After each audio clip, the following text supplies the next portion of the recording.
Hi, everyone. Welcome to Coasters and Community, the podcast. I'm your host, Aaron Johnston, and we're talking how to build a brand in the theme park community. Each week, we hear from influencers, planners, vloggers, journalists, each as they share their own experience about building their brand within this community. Today, we're talking to Scott Gustin. Scott is a theme park journalist on Twitter, and he's my source for breaking theme park news. I'm excited to talk to him today about how he's built a brand as a reliable voice in the community. Let's get going. You know, we've had theme park influencers, YouTube vloggers, travel agents, all, a range of different roles in the theme park community. We haven't had a journalist yet. So that's why I'm excited about having you on here, kind of talk about your role in the theme park community and kind of the brand and that role that you've built over the years. I know you're my Disney news source when it comes to Twitter. That's how I see your content. Am I missing anything? Are you on other platforms? Nope, I'm not. And I will probably go down in the flames that Twitter will eventually go down in, and I'll just be along for the ride when it's all over. Just because, my interest in parks, on the professional side really is just those tidbits of news, what's verified, what's real. I love to talk about what's possible and rumors and all of that stuff. But I feel like the only thing that I can really provide to the community is just to try to be the voice of, facts, truth, and then let everyone else kind of have the fun. And there's really not any other platforms that do that so far. Twitter is where I am, and it's just kind of the easiest place to very quickly get out those bits of accurate, verified bits of news about parks, and then I kind of step aside and let everyone else take it from there. Yeah, I hear you. Yeah, and I said Twitter. I don't know why I said Twitter. We're going to keep calling it Twitter. We're going to keep calling it Twitter. I guess I've been on since, maybe 08, 07. I think you've been around that long too. Yeah, it was super early. Not as early as some, but yeah, I had a coworker who convinced me to join. Oh, I think it was 07 maybe. I don't even know. But yeah, it's been a long time. Well, so let's do this then. I want to go back. Like I said, you've been on Twitter for a while. I've seen your stuff for a while. But where did that interest in theme parks actually come from originally? Just a personal interest. I went to the parks a lot as a kid. More later, college years, I started to go more often. But in between trips, in the early days of online Disney fandom, the choices were limited. There was Disboards, WDW Magic, All Ears, in a different capacity than it is now. Yeah. Same thing with Inside the Magic, different than it is now. And I would use those, fan and news sites to get me in between trips, to get my fix. And it wasn't until I started working in news as a journalist, just a general journalist on a national content team at a company then called Tribune Media, which is now part of Nexstar. But I was covering general news and then kind of noticed that I could try to mix the two and find some news angles that are more mainstream for parks, and I would write about those for our national team. And really my main interest came in just that angle, because I would often see mainstream outlets, and I mean, it still happens, covering parks, poorly, if it's using a photo of the wrong castle when talking about World, or, just being very misinformed about how the parks operate or what's going on, especially at Walt Disney World. So I kind of just tried to find my lane there. I didn't at the time when I started, I didn't try to get into the nitty gritty on what's going on in parks. And then as I was able to kind of build a following, I found that those people were finding me instead of me just being what was often a voice of reason within like the mainstream news world, where I could just be like the default like Disney parks person to news outlets that were trying to write about parks. I started to have actual parks fans that found me on social, mostly during the closure of the parks during COVID, and then just kind of built from there. That is so interesting because, so I guess I kind of, from a background perspective, I understand where you're coming from. I kind of became involved in the community around that same time where exactly what you're talking about. There just wasn't when we say there wasn't a whole lot, there wasn't anything, early 2000s, 90s. So it's all relative, but you're right. It was Diz boards. I mean, I lived on WDW Magic boards for a period there. And I actually had my own news site, DisneyReport.com, that I ran from 06 to, I guess, 13 or so. And I actually stopped doing that because of Twitter at the time. I was like, why am I trying to curate this news when when it's so easy just to pull this from Twitter? But I like what you said, and I think it's really interesting that you just try to stay even keel, voice of reason kind of thing. Because, I thought at the time, that angle was played out. But what's happened is, you're right, Disney news has become so opinionated. You just kind of lost that even keel, hey, this is just the news. And so over time, that's become valuable to me in the community. If that makes sense. Yeah, no, it does. And I have lots of friends in the community, lots of friends who have news blogs that cover Disney and Disney parks. But I'm lucky in that I'm not trying to convert clicks. And it's a really tricky balance to have a site, especially on a platform like Twitter, and expect to get any traffic to sites. And so that was another like place where I said, if I'm going to live on this platform, then I feel like I can give the facts without always giving at least the perception that I'm just trying to convert a click. Yeah. And, I work in a business where that's where you do have to convert clicks. You have to, like, that's how we keep the lights on. And I'm not disparaging any sites for doing that. Yeah. But I felt like, especially during COVID, there was a lot of just misinformation, mostly on other platforms and not really from the Disney blogs that we all know, but just side conversations where, someone make a video on TikTok and then it would turn into an article that would show up on like a tertiary, like mainstream news article.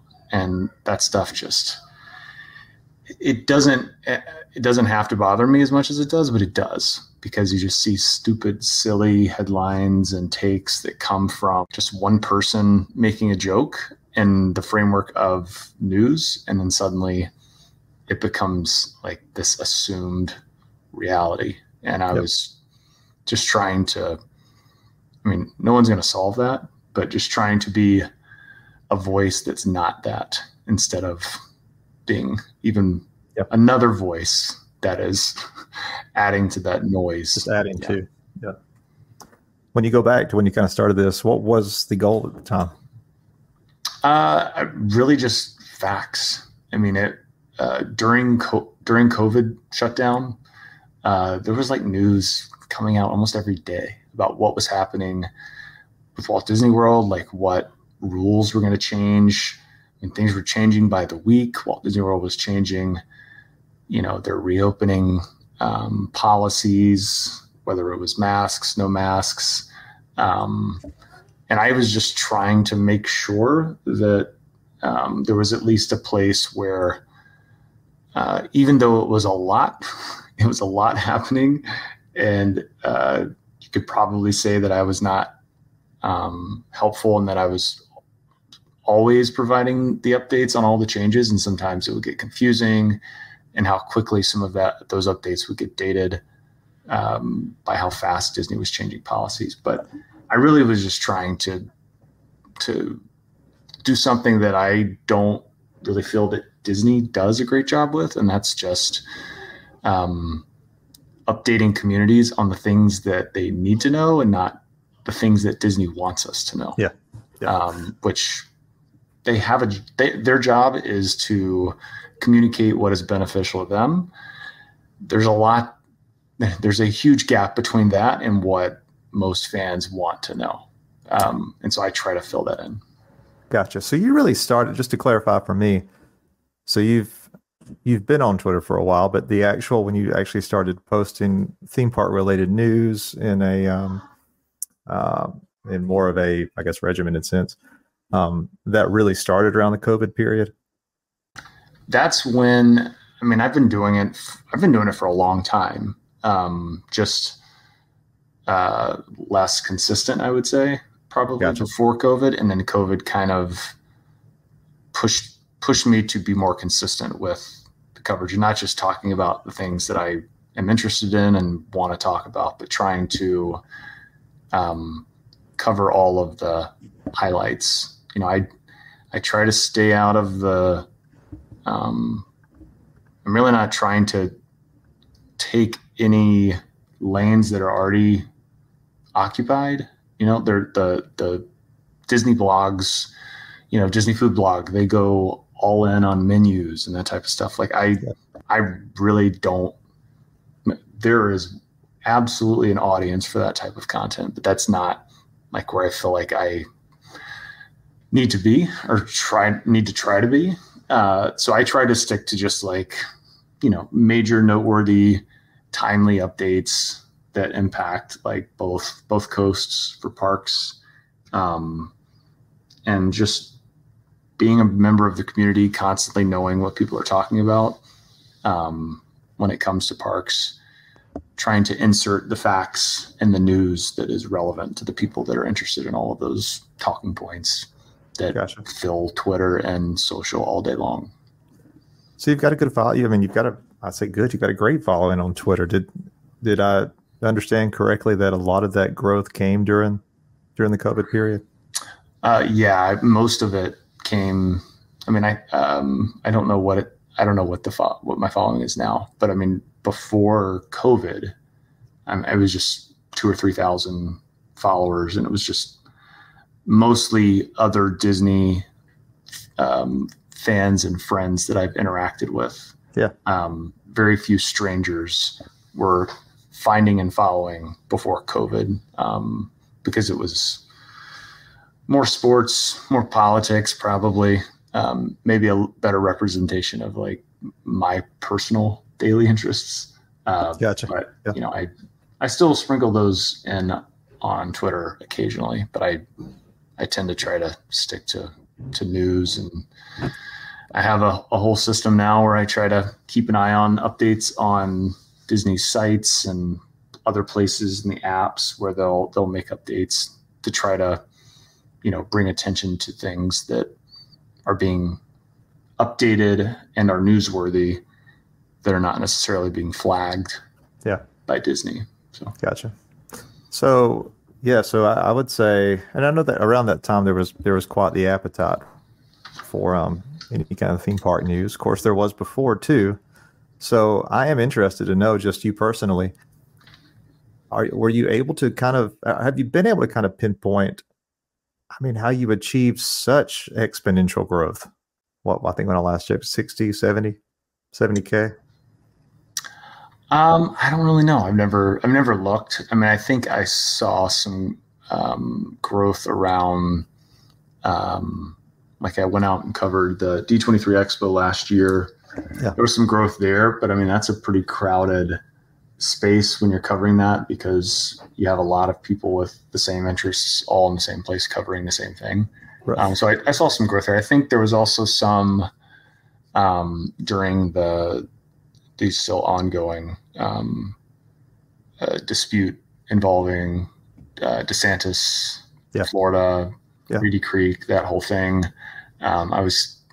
My news background was requiring me essentially to keep a close eye on that, maybe a closer eye than most Parks fans would be keeping on it, even though this thing that they didn't really want to hear about could and will ultimately have a significant impact on this thing that they enjoy. Sure. So I was trying to provide what I felt like were not just the daily news about whatever was happening there, but the news that was going to have an impact or could have an impact on the audience that I'm trying to inform. So do you have any kind of, for Twitter, do you have any kind of engagement strategy? Are you trying, or is it kind of just organic? People reach out to you, you reach back, or do you actively try to engage on Twitter? I was better engaging with people on Twitter before they made changes to how accounts. So previous verification on Twitter, not the current iteration, but the previous one, had some seriously amazing ways to filter notifications. And once they took that away, it turns into a lot of noise, and you can't. It's hard to engage with people that regularly engage with your content the way that it used to be. And before, it would easily filter out just people that are not members of the Disney community. It was especially noisy during the DeSantis mess. People that would want to jump in with a comment, a political comment, and a take on something, but I had no way of filtering the conversations that I feel like are ones that I'm interested in and ones that I even need to be having.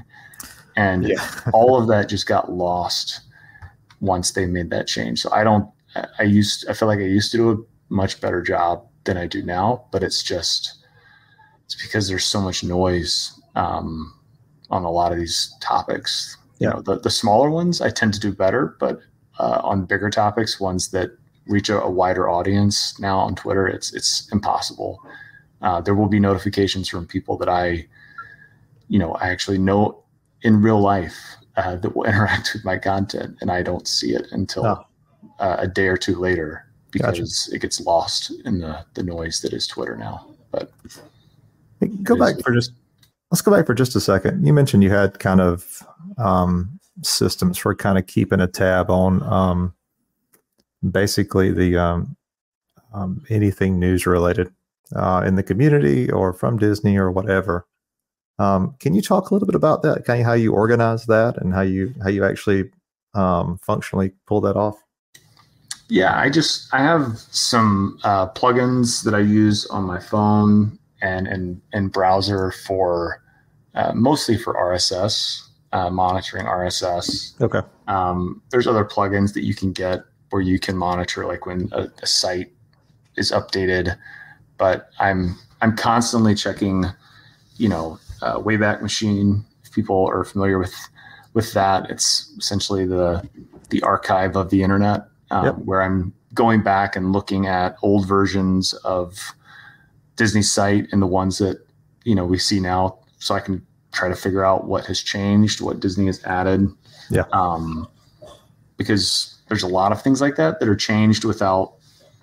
And some, most of, I would say 98% of the time, it doesn't matter. They're small changes, but occasionally there are changes that I feel like people should have eyes on, and I will try to find those changes and updates.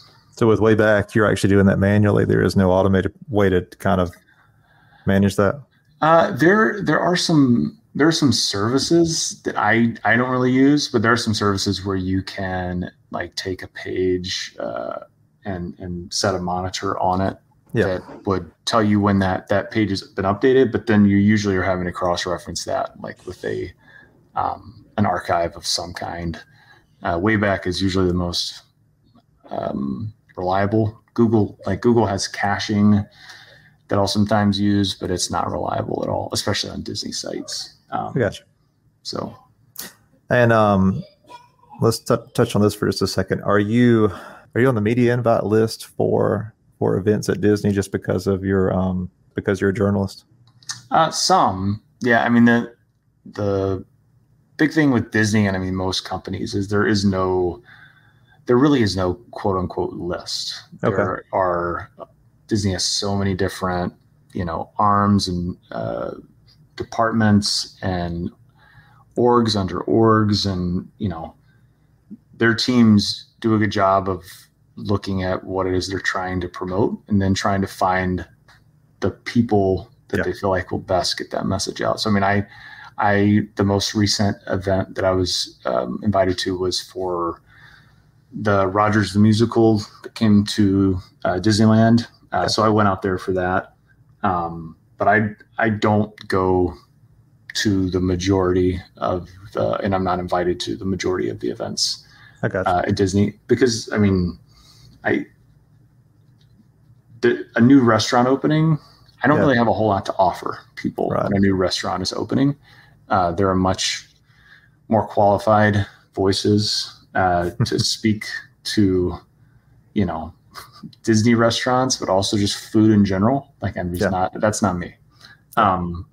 So they do a good job of, like, tomorrow, I'm not sure when this will be released, but tomorrow, July 27th is the first day of Food and Wine. Yep. That's not something that I generally am trying to cover like extensively. I'll try to cover it as the newsworthy angle of just it's happening, but not like a review of every booth and every food item that's coming.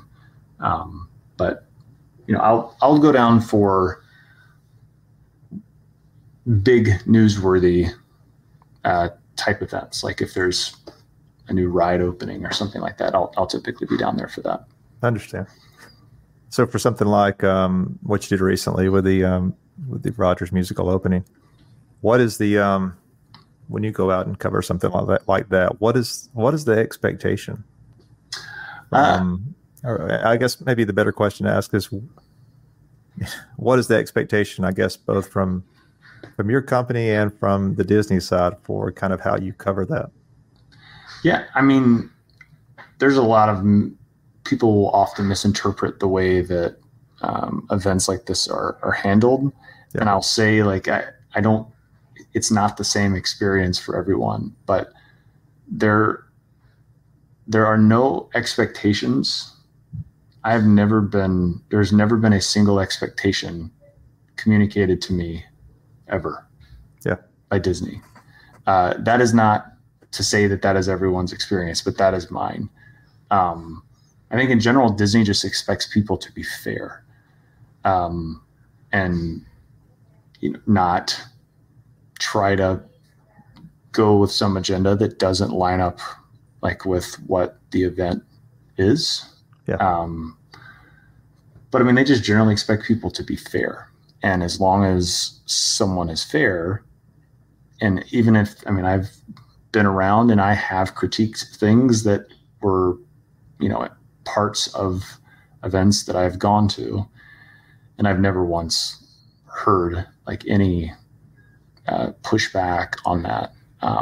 Again, that's not everyone's experience, and I won't suggest that my version of that is the ultimate truth. But I mean, that is 100% the honest truth. Dealing with it, and some people will say there's kind of unspoken expectations. I've never said anything that I didn't actually think or feel about anything that I've covered for Disney ever. And I ask that from the perspective of, I mean, that's, if you've lived in this community for a while now, you totally know that's the narrative. Oh yeah. And that's just what the average person who has been involved thinks, that everything is curated by Disney, that they drive out every piece of the news from everybody that covers them. So, and I didn't, in the real world, I didn't think that was the case. So it's good to hear you say that it seems more of a kind of a more reasonable expectation, and that's kind of that relationship is a little more like it is in any industry, right? Yeah, I mean, there are plenty of industries that only work with, let's say, like an influencer or a group of influencers, and they can operate with a completely different set of rules. Disney doesn't just operate with influencers. They operate with news organizations. They operate with journalists. They operate with, a wide group of people, and it makes it more difficult for a company like that to try to control things because it will backfire. I mean, Disney's had issues with that before. They had an issue with the LA Times years ago where the LA Times wrote what Disney felt like was an unfair movie review, and then Disney retaliated by removing their access to screenings, to which the Times covered that, and Disney had to rescind that. I mean, it's like if they were doing these types of things with news organizations and journalists that a lot of people think is happening, it would be brought to light very quickly, as the Times has proven. Yeah. But that doesn't mean that there's not other companies. I think the influencer world is more. It is more of the Wild West when it comes to how these things operate. But and I think it's hard for folks to kind of separate those two. Oh yeah, in today's world, right? And a lot of that is kind of all of our fault because we've merged the two worlds together. But nothing that I'm saying implies that all influencers are X or all influencers are Y. It's just, what has always bothered me about that discussion is they'll take one example and assume that that's the way it is for everything or everyone. And that's just not. We all know that in the real world, outside of our fandoms, we know that. But for some reason, people in fandoms fall into these conspiracies, and it's a bummer, but it's also just what it is. It is what it is. It's just kind of more noise. So a few more questions just on just trends today, if you don't mind, and then we'll wrap up. Yeah. What are your just general thoughts on the state of theme park social media content today? I think it's for social media content. My grumpy take, my optimistic take is that all of the voices and the coverage, I think they are demanding. The result is that the parks are now put on notice, and we are demanding more of the parks, and it's less suffering in silence as it was previously, where people would be just complaining privately or on a small message board. Very quickly, things can be brought to light, and that's good. It is interesting. Let me stop you there just to see if you agree.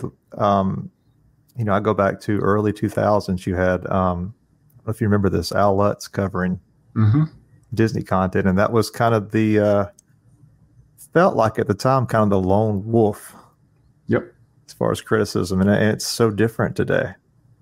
It's very different now, and things coming in from every corner of the web, just critiques, feedback, misplaced criticism. It's coming in, and there's a lot of it.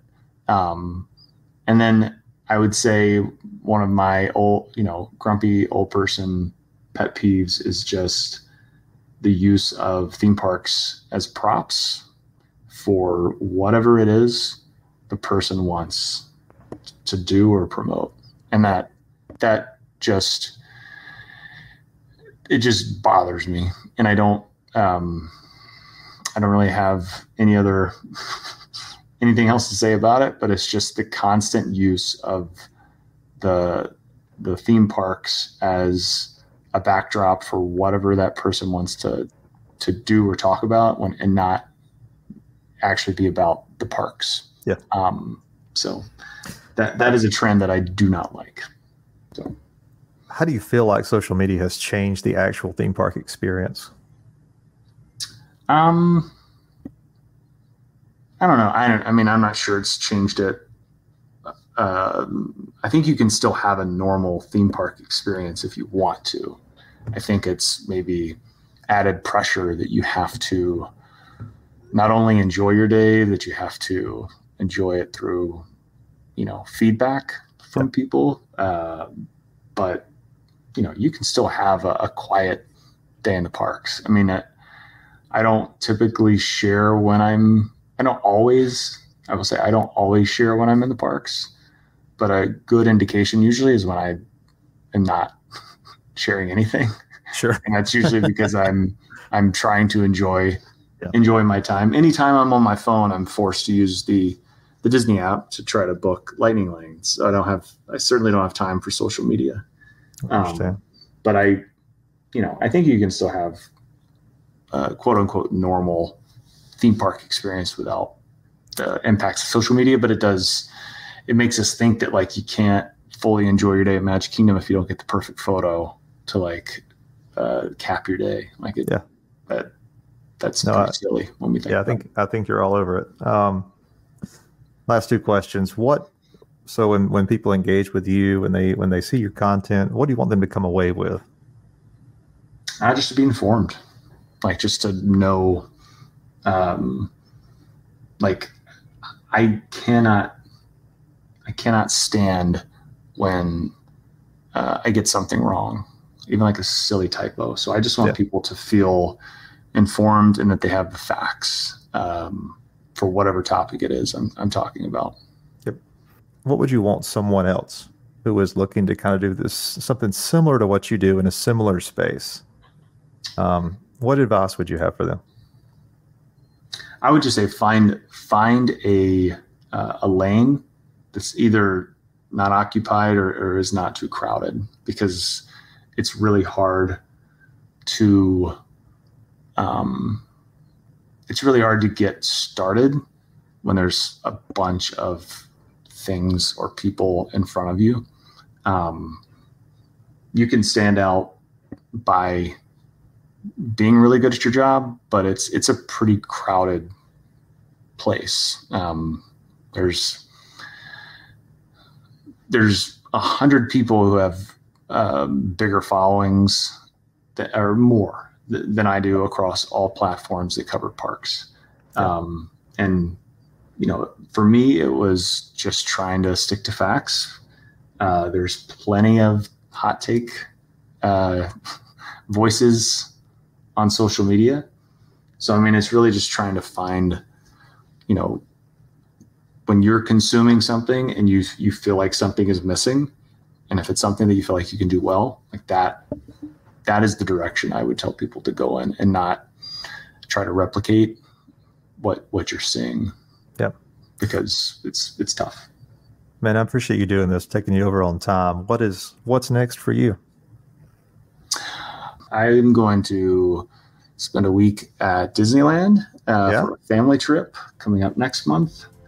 And looking forward to the Destination D23 Expo thing that's in Florida in September. Yep. So I'll be hopefully some exciting news from that later this year.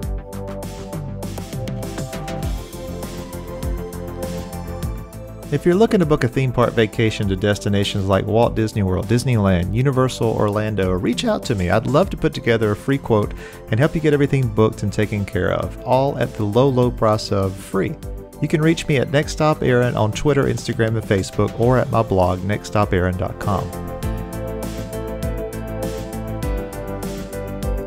Big thanks to Scott for coming on today and talking about how he manages being a journalist in the theme park community and the challenges around that. Please give Scott a follow at Scott Gustin on Twitter, and I promise you'll be the most up-to-date person in the room when it comes to breaking theme park news. So that does it. That wraps up this season of Coasters and Community. We'll have one recap episode coming out next week, so look for that. A totally different vibe. Totally different take on what the season has meant and what I've learned. See you next time.